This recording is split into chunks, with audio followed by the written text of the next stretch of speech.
Penanaman mangrove bersama Pegadaian besok ini, Iya. 5.000 bibit.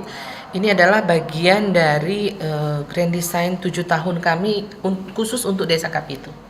2024 berarti nanti sampai 2030-an ya. Iya. Jadi Desa Kapitu ini ke depannya akan menjadi salah satu destinasi wisata.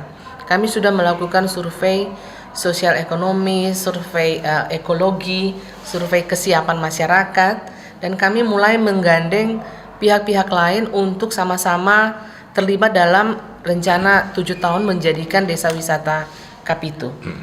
Oke, jadi penanaman mangrove ini menjadi salah satu bagian. Kenapa? Karena mangrove ini akan menjadi salah satu atraksi wisata bagi pengunjung yang akan datang ke Desa Kapitu.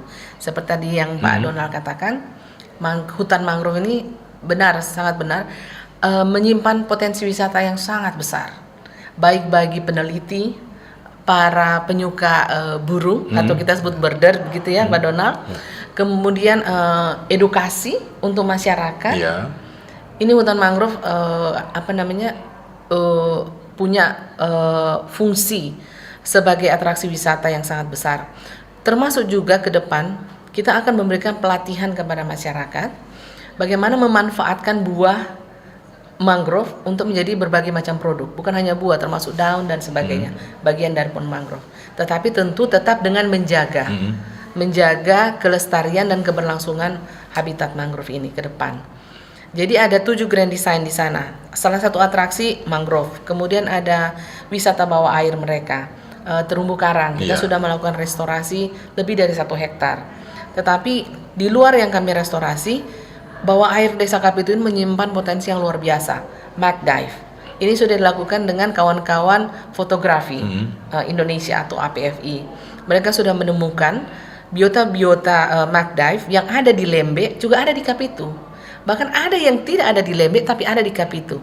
Dan kami mulai melihat beberapa perahu-perahu atau bahkan kapal gitu ya dari Lembe mulai berlabuh di Kapitu, membawa berbagai turis mancanegara untuk melakukan diving di sana.